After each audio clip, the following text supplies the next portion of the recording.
This is Scott from the NIBIRU channel. It is April 6, 2017, and we have a lot of information to talk about dealing with space weather and also the weather around the world. But let's first start with what is occurring on our sun.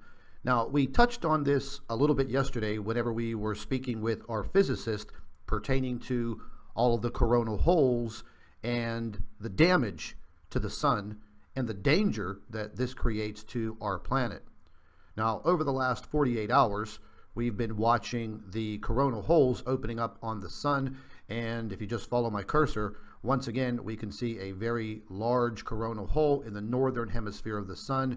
It is actually breaking through and moving towards the center of the sun. This is not completely open, however, we do have a very, very large coronal hole, once again, in the southern hemisphere of the sun. And ladies and gentlemen, the reason why we look at this information, and I want you to pay very close attention to this, is because this is where the solar wind and these very highly charged particles come from, and this is what exactly impacts our Earth. Now, taking a look at our magnetosphere, this is our protection from the solar wind. As you can see, we are being buffeted by these highly charged particles, and this is going to continue probably for the next 5 to 7 days. Will it get a little bit better? Probably, but what we've been seeing over the course of the last year is just a constant coronal hole opening that comes around the sun and it eventually faces the Earth. Now, what you're seeing right now, you're seeing some medium to high density particles that are impacting our magnetosphere. However, it doesn't look like it did 3 weeks ago whenever we had a complete collapse of our magnetosphere. Now, looking at the solar winds, something that is quite alarming, and I've mentioned this before, if you follow my cursor right here in the front, now this is where the solar winds are impacting the Earth. If you take a look at the length of these black arrows, these arrows actually signify the strength of the solar wind. The stronger the solar wind, the longer these arrows will be.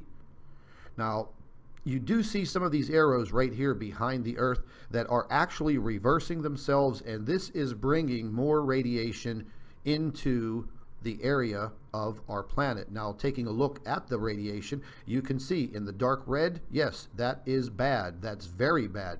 Even the yellow that is encompassing the entire Earth, this is also very bad. And we've been seeing this on and off for quite a while now. And again, ladies and gentlemen, if you're going to be spending any amount of time outside, I would definitely have some form of protection, possibly thin, long sleeve shirts, maybe a hat, but there's really not much you can do. You can't live a sheltered life inside. Everybody needs to work. You need to go outside. But, I myself, I've been wearing thin, long sleeve shirts, a hat, definitely sunglasses. Once again, the UV is off the chart, and there's not much we can do about it, but just protect ourselves. And dealing with all of this, the solar winds, these highly charged particles bombarding the Earth, well, naturally, moving into the earthquake chart, this is an up-to-date earthquake map, and you can see just scattered everywhere around the globe. And ladies and gentlemen, not all of the earthquakes are listed on this particular map. We actually have to go to several different internet sites to pick up all of the earthquakes, and we've seen an uptick in the magnitude of these earthquakes. Now, a lot of them were ranging in the high 3 and 4 magnitude. Now we're starting to see a major uptick into the magnitude of 5 and even 6. We had a very strange earthquake last week in Botswana, Africa, South Africa. Very, very rare for them to have any earthquakes at all, but they had a very large one. And right before that, they had a magnitude 5.2 in Johannesburg. So if you do live in any of these areas, I do ask that you just start to make some type of preparedness plan so you do not get caught off guard. Now, looking at another map, and this is the European map, you can see all of this activity, and this is all within the past 24 hours. Now, the country of Turkey and Greece, the Mediterranean, going up into Italy, very, very active. And I'm just hoping that we don't see a catastrophic earthquake in the high 6 or 7, because that will be devastating. Taking a look at the European world map, you can see there is activity all around the Ring of Fire. Now, this does not include the United States, just a little bit of South America, but believe me, South America is receiving a lot of earthquakes all along their west coast.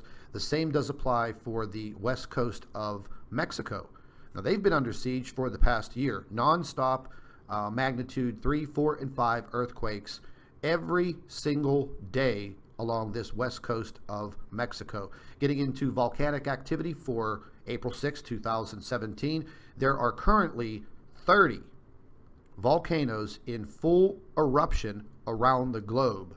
So once again, this is a considerable uptick in what we normally see as far as our volcanic eruptions around the globe. Now, something that I have been taking a look at, what you're looking at is the mimic map, and what this is showing you, and what I want you to see, is how hot the air is around the equator. And yes, I know the equator is the hottest area on our planet, but as you can see, it is actually very, very hot, and all of these air currents are pushing all of this moisture directly into the South Pacific. So we are going to see a continued amount of climate chaos, especially in that region.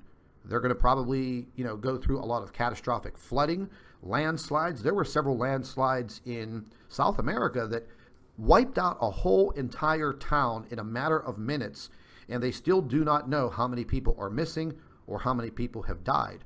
And this catastrophic flooding and these landslides, listen, they can come out of nowhere. They sound like a freight train, and the next thing you know, you're gone. Your villages are gone, your towns are gone, and it's very, very dangerous. So I'm going to keep on having these space weather updates every single day to let everyone know what's going on around the world and what's going on with our sun. Now, one thing that I did want to take a look at, this is our jet stream. And once again, it is all broken apart and very, very erratic.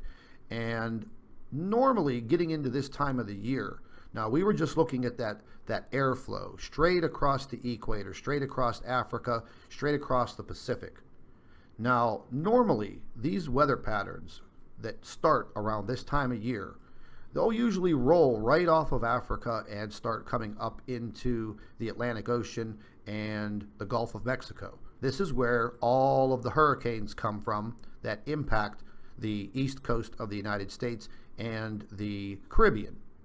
But what I'm seeing is this airflow is actually going the opposite way. The other map will not show up as far as the equator goes. But looking at the South Pole region, again, these airflows just seem very, very erratic. And this will cause very erratic weather around the world.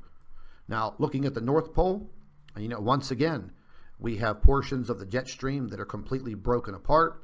They are very, very erratic. And again, this will cause very, very severe weather patterns. And these weather patterns and anomalies, they will just sneak right up on you. And the next thing you know, you're either having a hurricane, cyclone, tornado, or massive rainstorms and thunderstorms. And we are already seeing it in the United States.